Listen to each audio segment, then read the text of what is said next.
I didn't plan to find out on a Tuesday. That's the thing nobody tells you about moments like this. They don't announce themselves. They don't come with warning signs or dramatic music. One minute you're sitting at the kitchen table in your pajamas, eating leftover pasta and scrolling through your phone because your husband said he'd be home late again, and the next minute your whole life looks completely different than it did 30 seconds ago. My name is Natalie. I was 31 years old, married for 6 years to a man named Joel, living in a 2-bedroom house in Columbus, Ohio, working as a project coordinator for a mid-size construction firm downtown. We had a dog named Pepper, a mortgage we'd refinanced twice, and Friday night dinners with Joel's older brother Marcus and his wife Serena. That had become such a routine I could predict what Serena would order at any restaurant before she opened the menu. That's who she was. Serena. My sister-in-law for 6 years. The woman who texted me happy birthday every year at exactly midnight. The woman who cried at my wedding. The woman who was in my bed on a Tuesday night when I came home from work 2 hours earlier than expected because a migraine had sent me reaching into my desk drawer for Advil that wasn't there. I almost didn't go home. I almost just suffered through it at the office. Or drove to a CVS. But the pain behind my left eye was getting worse, and I kept thinking about the dark bedroom, the blackout curtains we'd put up, because Joel said the morning light bothered him, the silence of an empty house at 4 in the afternoon. I pulled into the driveway and noticed Serena's white Kia parked along the curb. I didn't think anything of it. She and Joel were close. They'd grown up together, the two brothers and Serena as the constant family friend who eventually married into the family. It wasn't unusual for her to stop by. Marcus worked long hours at his landscaping company. She got lonely sometimes. I'd even given her a spare key 2 years ago because she'd locked herself out once and had to wait on our porch for an hour. I walked in through the garage. The kitchen light was off. The television wasn't on. I set my bag down on the counter and stood there for a moment in the quiet, and the quiet felt wrong. Not peaceful quiet, wrong quiet. I called out Joel's name, not loudly, more like a reflex. Nothing. I walked down the hallway toward the bedroom. The door was pulled almost all the way shut, which was something Joel did when Pepper was being annoying and he wanted to keep him out. I pushed it open. What I saw didn't register for a full 2 or 3 seconds. My brain genuinely refused to process it. It was like trying to read a word in a language you don't know. You can see the letters. You just can't make them mean anything. And then they did. Joel sat up so fast he nearly fell off the bed. Serena grabbed the sheet. They were both saying something. I could see their mouths moving, but I couldn't hear anything over the sound of my own pulse. I stood in that doorway for what felt like an entire minute, though it was probably 5 seconds. Then I turned around and walked back down the hallway. Joel caught up to me in the kitchen. He was in his boxers, holding his hands out in front of him like he was trying to stop traffic. He kept saying my name. Natalie. Natalie, wait. Natalie, wait. Natalie, please. Natalie, it isn't what you think. I looked at him for a long moment. I have a migraine, I said, and then I picked up my bag and walked back out to my car. I drove for about 20 minutes without knowing where I was going. I ended up in the parking lot of a Panera Bread on Henderson Road, engine running, staring at the dashboard. My hands were completely steady. That surprised me. I kept expecting them to shake, kept waiting for the wave of something. Tears, rage, hyperventilating, but none of it came. There was just this strange flat clarity, like the world had gone very still and very sharp at the exact same time. My phone was going off continuously. Joel. Joel. Then a gap, then Serena. I turned it face down on the passenger seat. I sat in that parking lot for 2 hours. I didn't cry once. I ordered a coffee I didn't drink, and I sat at a table by the window and I started making a list in the Notes app on my phone. Not an emotional list, a practical one. Joint checking account. Joint savings. The house, whose name was on the deed. The car loans. Joel's 401k, which he'd named me as beneficiary on. My own retirement account through work, the dog who we'd both adopted but whose vet records and license were registered in my name because I was the one who always made the appointments. I am a project coordinator by profession. My entire job is breaking down complicated situations into manageable steps and executing them in the right order. Sitting in that Panera on a Tuesday evening with a migraine fading behind my left eye, I realized that this was now a project. The most important project I had ever managed. And I was going to run it correctly. I didn't call Joel back that night. I drove to my coworker Dana's apartment and told her I needed a place to sleep. Dana is the kind of person who opens her door without asking questions first, which is exactly the kind of friend you need at moments like that. She made tea, she sat across from me, and when I'd finished telling her everything she said, "What do you need right now?" "I need to borrow your laptop," I said, "and I need you to not ask me what I'm doing on it." She handed it over without a word. The first call I made the next morning was to an attorney. I'd found her through a referral from a woman in my office who'd gone through a divorce 3 years prior. Her name was Patricia Albright, and her office was in a quiet building off Broad Street. I met with her at 7:45 in the morning before Joel even knew I'd been looking. She was in her mid-50s, precise and calm. And she listened to everything I said with the kind of focused attention that made me feel, for the first time in about 16 hours, like I was in capable hands. She explained my options.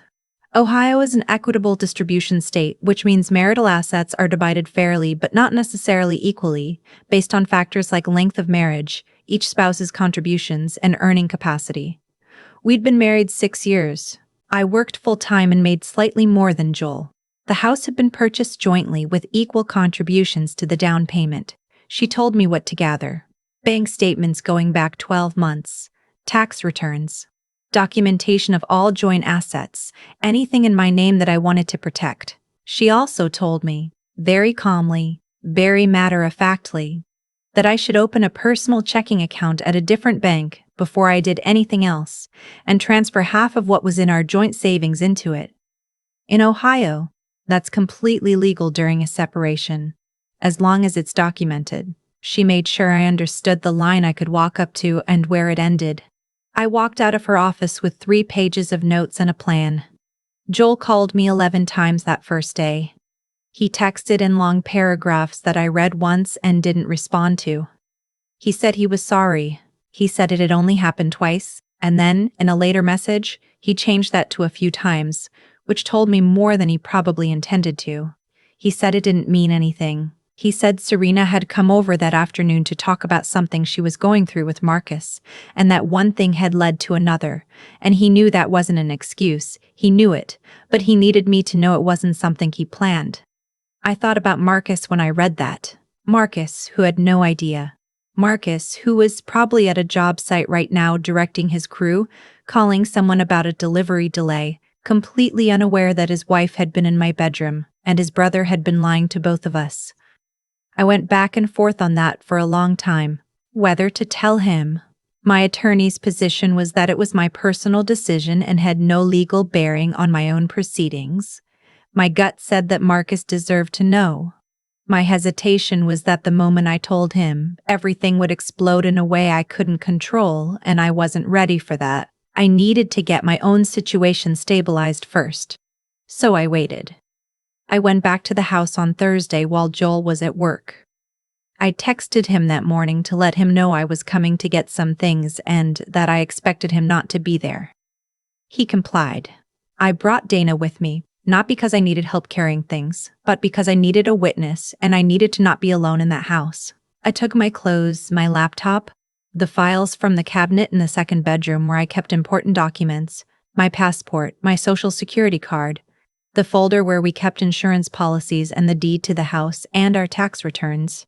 I took Pepper's bed, his food, his veterinary records, and Pepper himself. I left everything else exactly as it was.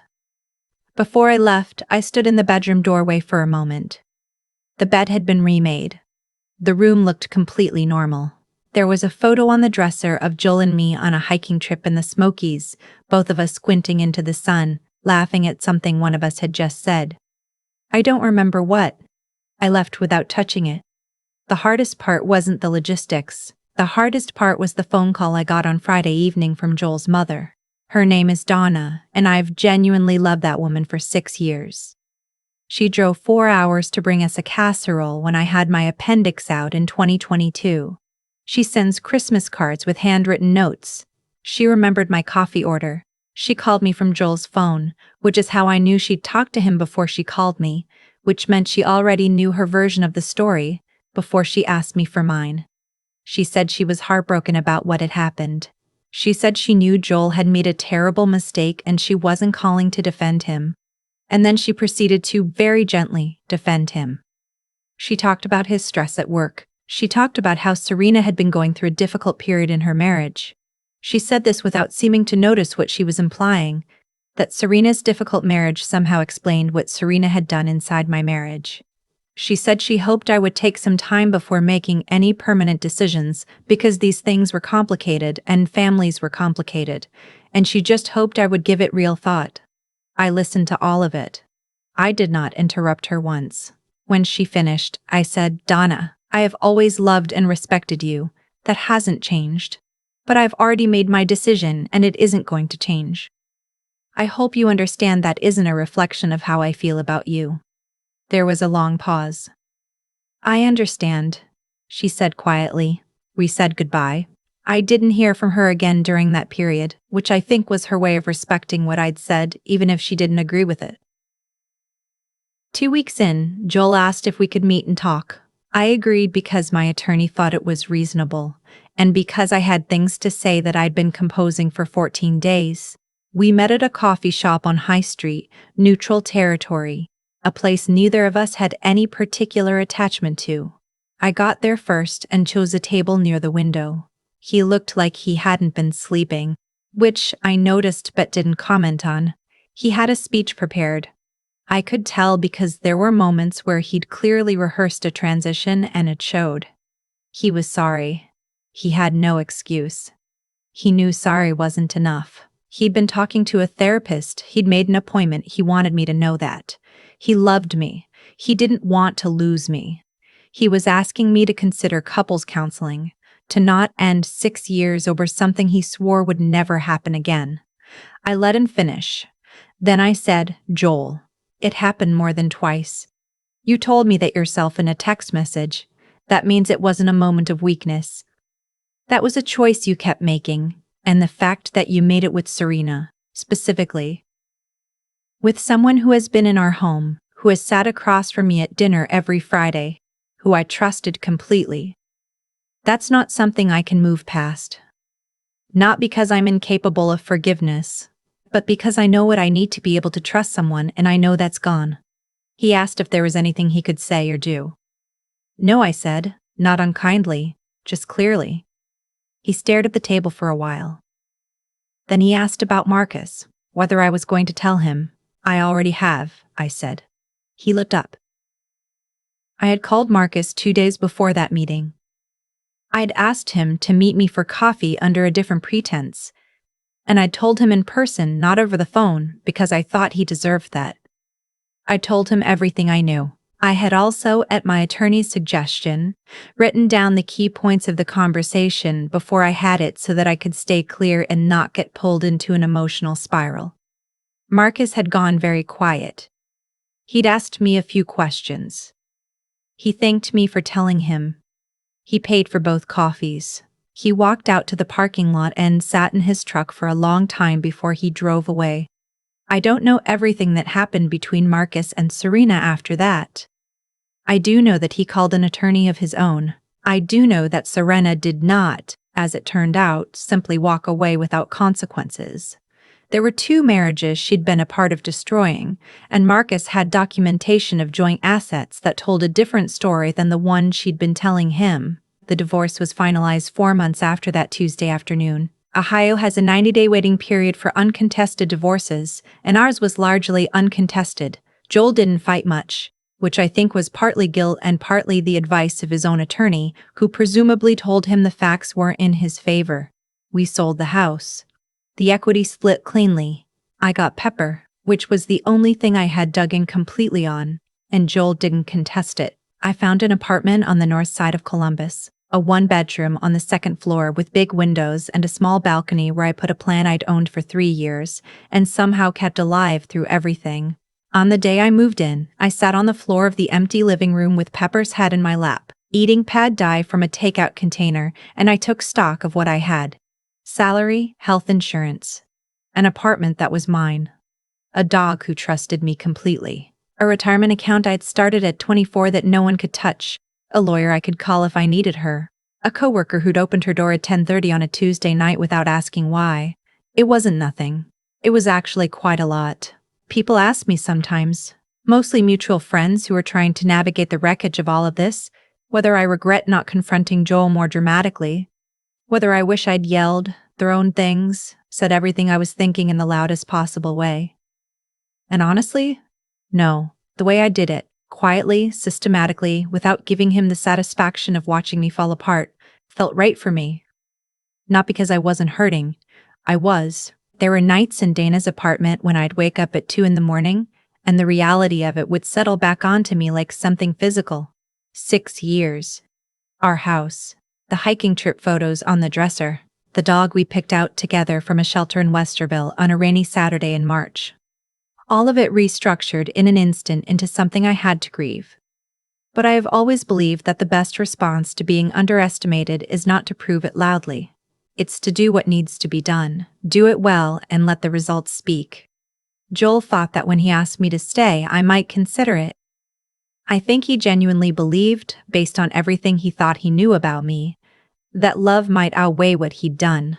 That's the thing about being underestimated by someone who was supposed to know you best. It hurts, and then it clarifies everything. The last time I saw him was at the closing on the house, at a title company office on Sawmill Road. We sat on opposite sides of a table and signed documents and shook hands with the agent. He said quietly as we were walking out that he hoped I'd be okay. I told him I already was. That was true, and also becoming more true every day. Pepper was waiting in the car. The plant on my balcony needed watering. I had a full week of work starting Monday and a dinner planned with Dana on Sunday, and a life that was, against all odds and entirely by my own design, still completely mine. I drove home. I've thought a lot about what made the difference, not just in how things ended, but in who I was on the other side of all of it. It wasn't strength in the way people usually mean it. It wasn't that I didn't feel anything. I felt everything. There were nights in Dana's apartment where I'd stare at the ceiling and replay 6 years in my head like a film I couldn't turn off. The shelter in Westerville, where we picked out Pepper, the refinancing paperwork we'd signed at a kitchen table that felt permanent. Every Friday dinner where Serena had sat across from me and smiled and passed the breadbasket. The grief was real. I'm not going to pretend it wasn't. But here's what I've come to understand. The way a person responds to being betrayed is a choice, not the feelings. Those aren't a choice, and anyone who tells you they are has never actually been betrayed by someone they trusted. But what you do next, that part is entirely yours. Joel made choices, a lot of them, over what turned out to be a longer period than he'd first admitted. Each one required intention. Each one was a door he walked through deliberately. And he made those choices while counting on the fact that I would prioritize keeping the peace over protecting myself. He knew me, or thought he did. And he calculated that love would make me hesitant. That hesitation would give him room. What he miscalculated was that the same qualities that made me love quietly also made me act quietly. I didn't explode because I don't operate that way. I gathered information. I called an attorney. I opened a new account. I documented everything that needed documenting, and I made decisions from a place of clarity rather than panic, not because I had suppressed what I was feeling, but because I understood, sitting in that Panera parking lot on a Tuesday evening, that falling apart was a luxury I couldn't afford right then. Serena's choices had consequences too, ones she probably didn't anticipate when she used the spare key I had trusted her with. Marcus found out. He made his own calls. The version of events she'd been managing quietly in her own marriage unraveled on its own timeline, and I didn't have to do anything to make that happen except tell Marcus the truth, which he deserved to have. That's the thing about actions that are built on deception. They require ongoing maintenance. You have to keep lying to sustain the original lie. And that kind of structure doesn't hold. It collapses from its own weight eventually, and when it does, the person who built honestly tends to be the one still standing. I'm not standing here saying I came out of this without scars. I am saying I came out of it with something I didn't expect, a much clearer sense of what I'm actually made of. You don't always know that about yourself until it's tested in a way that's not theoretical. And when it happened to me, I found out that I was someone who could grieve and plan at the same time. Someone who could love a person, lose that person, and still protect her own future without waiting for permission. Pepper is asleep at my feet as I write this. The plant on my balcony is doing fine. And I am, genuinely, okay. Not despite everything that happened, but in some way I'm still working to fully articulate because of how I chose to move through it.